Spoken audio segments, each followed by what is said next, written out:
자, 바로 가겠습니다. 세 번째 섹션입니다. 전광훈 내란선동 아니다, 이렇게 말씀하시는 분들이 있어요. 예. 어떤 말씀인지 듣고요, 또 저 나름의 어떤 그런 해석을 내놓도록 하겠습니다. 그 이전에 12월 12일 목요일 밤 9시 벙커원교회에서 봉도사 복당 축하쇼가 있습니다. 밤 9시고요. 9시 반쯤 돼서는 주진우 기자도 오지 않겠나, 이렇게 예상이 됩니다.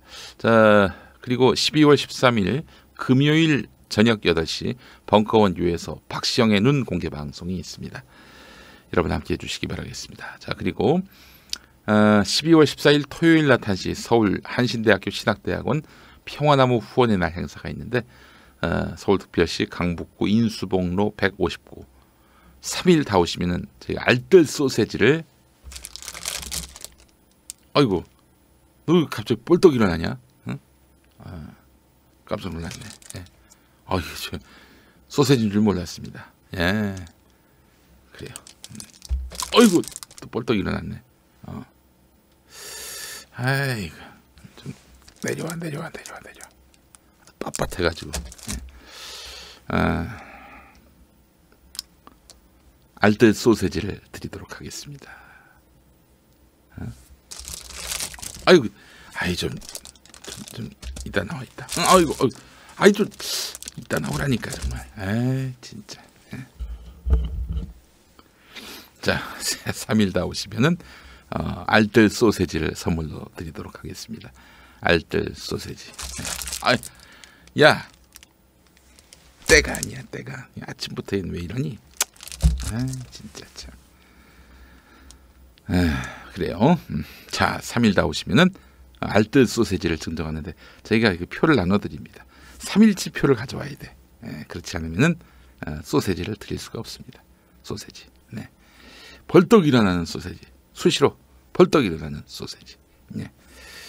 여러분 많이 사랑해 주시고, 오창석이가 강연하는 행사장에서는 비엔나 소세지를 선물로 드린다고 합니다. 네.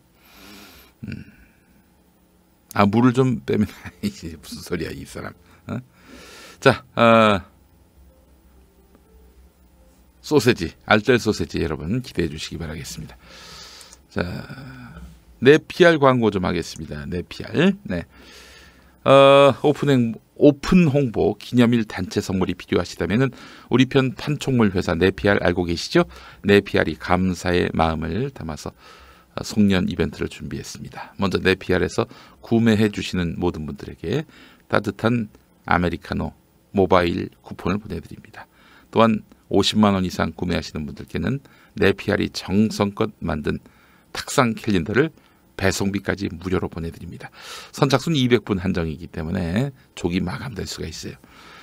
검색창에 네피알로 검색하시거나 전화상담 032-519-4800으로 문의해 주시기 바랍니다. 네피알의 이 캘린더가 이런 거예요. 어떻습니까 여러분? 글자가 아주 큼직하지요? 너무 좋습니다 정말. 그래서 저희 그 평화나무도 여기 네피알에다가 주문했어요. 내일 오시는 분들, 아니 내일이 아니죠, 토요일 날 오시는 분들한테 이 네피알에서 주문한 평화나무 캘린더와 함께 3일 연속 오시는 분들에게 롯데가 아니라 진주의 알뜰 소세지 드리도록 하겠습니다. 3일 연속 나오셔야 하는 거예요. 아시겠죠? 많이 와주시기 바라겠습니다. 네. 그래요. 연합뉴스에서 저희 평화나무에 뉴시스군요. 뉴시스에서 저희 평화나무에 전광훈 2단이다. 그러니 그 전광훈하고 손절하라, 이런 성명을 보도해 주셨네요. 감사합니다. 고맙습니다. 네. 그 이야기를 좀 한번 해보려고 하는데, 서울신문에 이런 기사가 실렸어요. 문재인 끌어내자는 전광훈의 내란선동. 그럼 내란선동이 맞을까? 처벌 가능할까? 이렇게 반문하는 기사인데요. 기사 한번 읽어보겠습니다. 개신교 시민단체 평화나무는 범죄단체 조직 및 국가보안법 위반 혐의로 전광훈을 수사해달라는 내용의 고발장을 서울 종로경찰서에 제출했다, 이렇게 밝히면서 평화나무는 전광훈이 총괄 대표인 문재인 하야 범국민투쟁본부가 개천절 집회에서 순국결사대를 조직 운영하고 지난해 12월 성령의 나타남 집회에서 청와대 진격투쟁을 집회 참가자들에게 제안했다면서 경찰에 강제수사를 촉구했습니다. 강제수사는 체포, 구속 이런 걸 말하는 거죠. 압수수색도 뭐 강제수사라 하겠고요. 갑자기 전 2016년 겨울에 탄핵 촛불 집회가 생각이 납니다. 여러분 기억하세요? 청와대로 이제 행진을 하려고 하는데 그때 경찰 차벽이 막혔어요. 근데 어떤 분들이 넘으려고 했습니다. 그걸 넘으려고 했어요. 전 그때 그 시민들의 그 반응을 보고 아주 등골이 오싹했습니다. 근데 우리 민주 시민들이 뭐라고 그랬냐면 올라가지 말라고, 물리력을 행사하지 말라고. 그리고 또 광장에서 촛농이 떨어지잖아요. 촛불이니까. 그걸 또 긁어서 쓰레기통에 다 집어넣습니다. 정말 도로교통법 위반 건도 없고요. 평화로운 집회 그 자체였습니다. 촛불 집회는. 이걸로 정권이 바뀌었습니다. 민주헌정이 유지되는 가운데 정권이 바뀌었어요. 혁명이 일어났습니다. 이거 보면서 제가 그때 마음을 먹었어요. 이런 민주시민은 정말 위대한 민주시민이다. 이런 민주시민을 내가 조금 정보를 더 한다고, 내가 조금 사람 좀 더 많이 한다고 괄시하고 무시하고 잘난 척하고 이러지 말자. 이 시민들을 잘 모셔야겠다. 우리 시민들이 뭐 때로는 좀 억측을 하기도 하고 때로는 좀 잘못된 정보를 뭐 이렇게 추종하기도 하고 그런 부분이 있지요. 사실 오류가 없진 않은데 간혹 가다가. 근데 이런 시민들을 상대로 너희들 무식하니 나한테 배워라. 나한테 한 수 배워라. 이런 식으로 나오는 것은 정말 이건 패륜적 행위다. 패륜적 행위다. 이런 생각을 했습니다. 그래서 제가 그 뒤부터는 시민의 치어리더가 돼야 되겠다.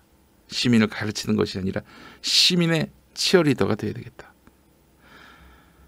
이런 생각을 해봤습니다. 정말 그 위대한 시민과 한 시대에 같은 시민으로 산다는 것은 너무나 행복한 일이고 정말 가슴 뜨거운 일입니다. 정말 그래요.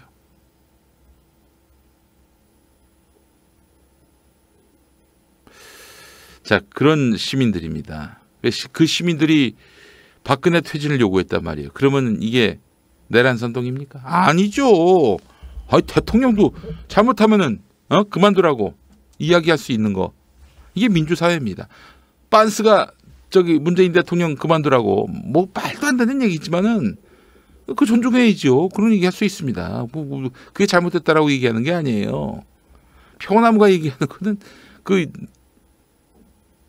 심지어 문재인 끌어내리자. 진짜. 문재인 끌어내리자. 이것도 저희가 반대하거나 그걸 문제 삼는 게 아닙니다, 여러분.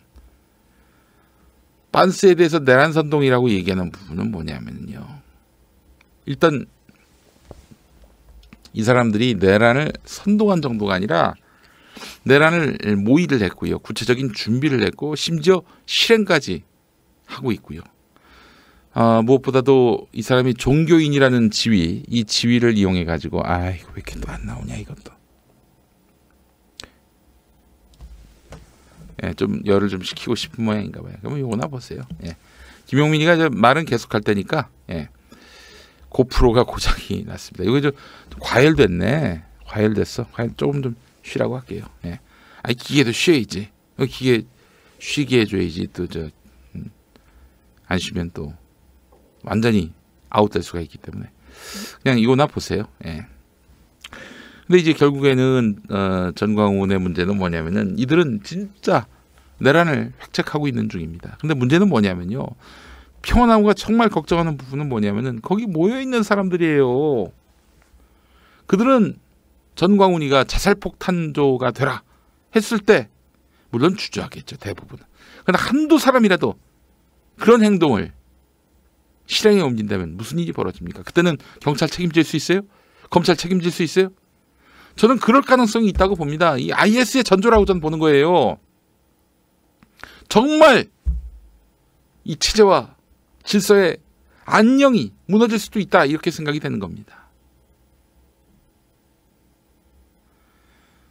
저는 그렇기 때문에 이 전광훈 자체는 진짜 뭐 지힘으로 어떻게 정권을 바꾸고 문재인 대통령을 끌어내겠어요. 그러나 이 신자들을 자꾸 부추기고 신자들을 자꾸 달달 볶고, 그게 문재인을 끌어내리고 문재인 대통령에게 위협을 가하는 것이, 그것이 진정한 신앙 고백이자 신앙인의 해야 할 바, 책무다, 이렇게 얘기하고 있단 말이에요. 누군가 한두 사람이 그렇게 자살 폭탄조가 돼가지고 폭탄 들고 대통령 차에 뛰어든다고 생각해 보세요. 그럴 가능성이 없다고 누가 장담합니까? 제 평화나무, 개신교 시민단체 평화나무는요, 그럴 수 있다라고 판단합니다. 뭘 잘 모르는 인간들이 말이죠. 검찰, 경찰, 에이 뭐 빤스가 그냥 하는 말이겠지, 뭐 그걸 갖고 신경을 쓰시나, 이러고 있는데 사태 터지면 그땐 내가 가만히 있지 않습니다. 저희 전광훈이 잘 쓰는 표현대로 용서치 않을 것입니다. 내가 경고합니다. 용서치 않을 거예요. IS의 전조라니까 인간들이 말을 듣질 않아.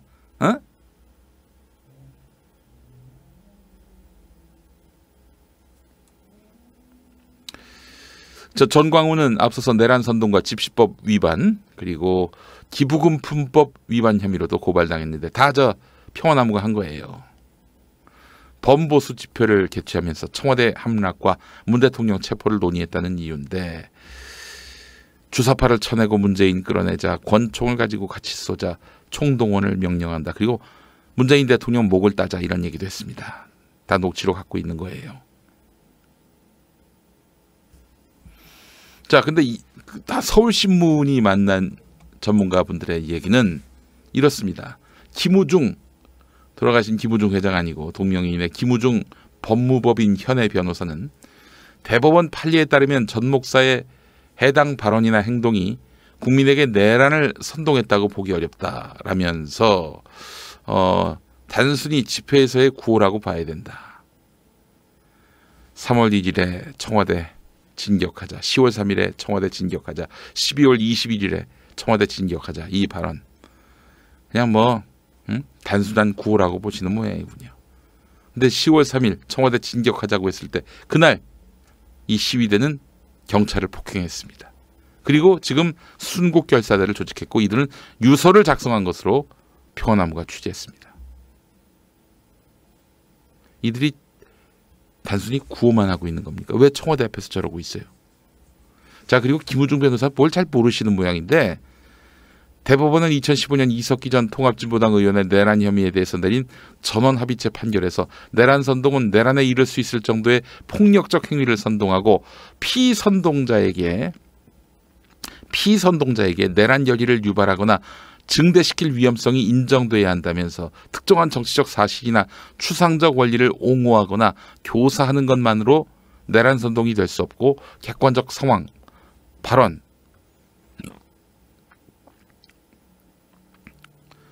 표현 방식과 전체적 맥락을 종합해야 한다, 이러고 있어요. 이석기 전 의원 사건 지금 언급했는데, 이석기 전 의원이 지금 2013년에 감옥에 가서 6년째 감옥에 있습니다.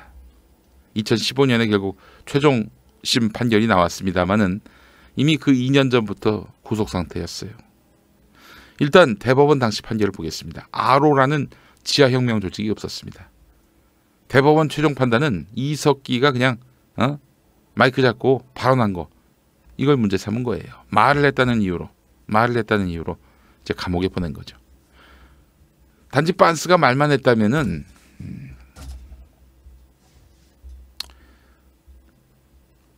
이런 얘기가 맞을 수도 있겠죠. 그 차원입니까? 결국 강연에서 행한 말만으로 내란 선동죄가 적용돼서 9년형을 선고받았습니다. 그러니까 이석기의 말뿐이었어요. 이석기와 그 정당은 상관이 없는 겁니다. 아로라는 지하혁명 조직이 없다고 하니 당연히 통합진보당, 아무리 통합진보당 소속 국회의원이지만 이석기의 생각이 곧 통합진보당의 생각이다라고 등치시킬 수가 없는 그런 최종심 판결이 나왔어요. 그런데 그 1년 전에 통합진보당은 황교안 당시 법무부 장관 정부 대리인인 황교안 검사에 의해서 박근혜 정권에서 정당 해산을 당했습니다. 그러니까 이석기 최종심 결과를 보면은 통합진보당은 없어질 필요가 없는 거야. 근데 없어졌어. 2심 판결만으로. 2심은 이석기가 내란 음모까지 획책했다고 봤거든요. 그런데 대법원 판결은 아로라는 지하혁명 조직이 없다.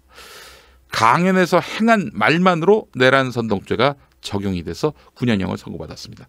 김우중 변호사님, 단순히 집회에서의 구호 정도인데 왜 내란 선동죄가 적용됐죠? 이석기 의원은 왜 지금 7년째, 6년째 감옥에 있는 것이죠?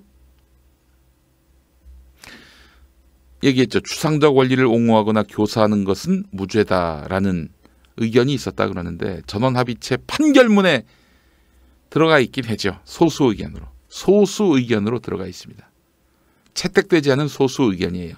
이게 판결문에 다수가 동의한 의견이 아니에요.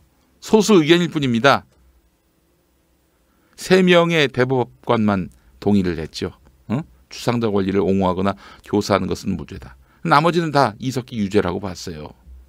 추상적 원리를 옹호하거나 교사하는 것은 유죄다라는 판단이 나온 겁니다. 한마디로. 이석기 유죄는 내란 결의를 유발하거나 증대시킬 위험성만으로 내란 선동죄를 처벌할 수 있다라는 의견이 다수라는 거죠. 아니 양반은 지금 판결문을 엉뚱한 걸 읽었어. 소수 판결문만 읽고 이게 채택된 아닌 것처럼 말씀을 하셔.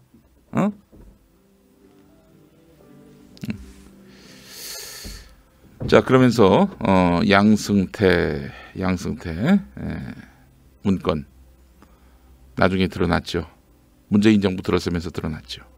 내란 선동죄 중형 선고를 강조함으로써 박근혜 청와대를 설득해야 한다.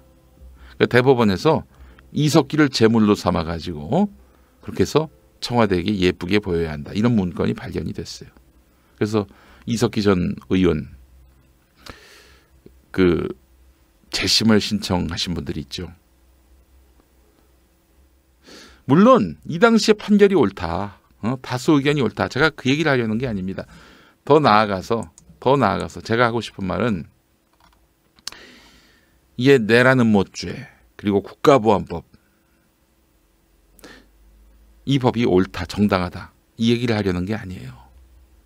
사실 내란 음모죄 국가보안법 이런 죄와 법이 과거 국민의 자유로운 정치적 의사를 침해하고 불의한 권력에 의해서 오용되고 악용되고 또 남용돼 왔던 것들 모르지 않습니다. 잘 알고 있습니다. 자 그런데 평화나무는 이들에 대해서 빤스 일당에 대해서 내란 음모죄 국가보안법을 들이대고 있습니다. 이거는 여러 의미가 담겨 있습니다. 일단 그 법을 위반한 것도 있고요. 역지사지의 기회를 전광훈에게 한번 제대로 경험하게 할 목적도 있는 것입니다. 이들은 어떻게 했습니까? 지금도 주사파 빨갱이 운운하면서 상대를 짓밟았어요. 야 주사파 빨갱이 이렇게 남에게 함부로 해서는 안 될 낙인을 박아놓으니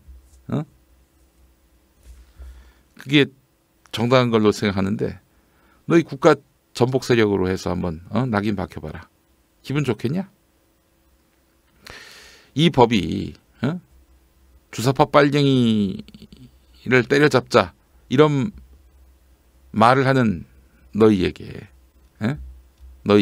이 법이 너희를 벼르는 상황이 됐을 때 너희에게 칼로서 들이대질 때 그래도 이 죄와 이 법은 남아 있어야 한다. 이 죄와 이 법은 합당하다라고 생각하는지 성찰해 보라는 겁니다. 물론 이석기 전 의원이라든지 그 과거에 민주화 통일운동하다가 부당하게 국가보안법으로 처벌된 분들 이분들하고 전광훈은 격과 질이 다르죠. 전광훈의 발언과 행동은 공공의 안녕과 질서를 파괴하는 사회적 단속이 아주 절실한 그런 사건입니다. 뭐 그들이 도대체 무슨 짓을 했는지야 다 아시겠죠. 가장 큰 문제는 바로 순국결사대예요. 청와대에 들어가서 총 맞아 죽자. 그런데 이자들이 뭐 그냥 저항만 하다가 죽자 이런 차원입니까? 그게 아니에요. 지금 계속해서 본웨퍼처럼 히틀러 같은 이런 악당 미친놈 상대로 해서 총을 쏴야 된다. 이 얘기를 여러 번 하고 다녔습니다. 수단 방법 가리지 말고 문재인 죽여라. 이렇게 선동을 한 것이에요. 전광훈이 그런 말도 했습니다. 비폭력 비무장으로 가야 된다. 한번 지나가다 한마디 한 건데 근데 쥐들의 행동은 비폭력 비무장과는 전혀 무관해요. 수단 방법 가리지 말고 죽이자. 파격하자. 이런 겁니다. 이런 자들은 무슨 국가보안법이 아니라 내란 음모죄가 아니라 그냥 지금 공공의 질서와 안녕을 위해서 어떤 법이든 처단을 해야 될, 반드시 단속해야 할 그런 대상이 됐습니다. 자, 이렇게 해서 역지사지의 기회를 부여함으로써 전광훈으로 하여금 자유와 인권이란 무엇인가, 이걸 성찰하게 하는 좋은 계기로 삼을 목적도 있는 것입니다. 사실 교육으로 설득으로 전광훈의 태도 변화가 가능하다면 아이고 뭐 진작에 다 설득이 됐겠죠. 진작에 다 이 사람이 깨우쳤겠죠. 그럴 리 만무합니다. 일부 진보적인 법률가나 시민단체, 참여연대가 그렇습니다. 전광훈에 대해서 내란 관련죄 적용을 반대하는데요. 네, 이분들은 늘 주장이 일관됐습니다. 아주 훌륭합니다. 존중하고요. 그러나 그렇다고 해서 법의 형평성은 실현될 수가 없습니다. 이석기나 민주화 통일운동가들은 당할 만큼 당했는데 그때 우리가 당했지만은 그래도 내란죄는 잘못됐다. 그러니까 이거를 아무한테나 적용하지 말자. 심지어 우리에게 정치적으로 대척점에 서 있는 사람에게도 이런 법은 쓰지 말자. 성이 났습니다. 훌륭하세요. 예, 정말 위대합니다. 그 인품 정말 박수를 보냅니다. 그래요. 그분들은 주장의 일관성이 돋보이는 분들입니다. 그러나 평화나무는 잣대의 일관성을 주장합니다. 그래, 그렇게 해서 처벌받은 사람이 있다. 그 법이 온전하고 있다. 그러면 빤스도 전광훈도 당연히 잣대의 일관성에 따라 처벌받아야 마땅한 거 아닌가. 저희는 이렇게 얘기하고 싶은 겁니다. 전광훈을 봐주자고 하면은 전광훈 등이 고마워합니까? 자기와 다른 사람들의 정치적 의사 표현의 자유를 이제 앞으로 옹호해 줄까요? 천만에. 만날 당하는 사람만 당하고 가하는 사람만 가하는 현실은 전혀 바뀌지 않을 것입니다. 전혀 바뀌지 않을 것입니다. 그렇기 때문에 이자들도 똑같은 죄로 엮어서 똑같은 처벌을 받아야죠. 법의 일관성이 없다면 법치주의 국가가 아니다. 김미숙님 말씀하셨습니다. 자, 저희 평화나무는 전광훈 강제수사, 즉 체포, 구속, 여기에 사활을 걸었습니다. 최선을 다해 싸우겠습니다. 계속 전광훈을 두둔한다면 이제는 좀 말도 하지 않겠습니다. 어떤 방법을 취하느냐? 그건 비밀입니다. 평화나무가 세상의 평화를 위해서 해야 할 일이 정말 많은데 법 좀 지킵시다. 법을 동일하게 적용합시다. 이런 투쟁이나 벌여야 합니까? 이 수사기관이 준사법기관이라고 스스로 그렇게 띄우는 검찰이 이렇게 부재하니 저희 같은 소수가 목소리를 낼 수밖에 없습니다. 평화나무 많이 후원해 주시기 바라겠습니다. 전광훈 성탄절 전에 12월 21일 전에 반드시 구속 수사를 해야 될 것입니다. 그렇게 될 거라고 믿어 의심치 않습니다. 저희가 큰 거 준비하고 있습니다. 여러분 많이 관심 가져주시기 바라겠습니다. 오늘 마치겠습니다. 고맙습니다.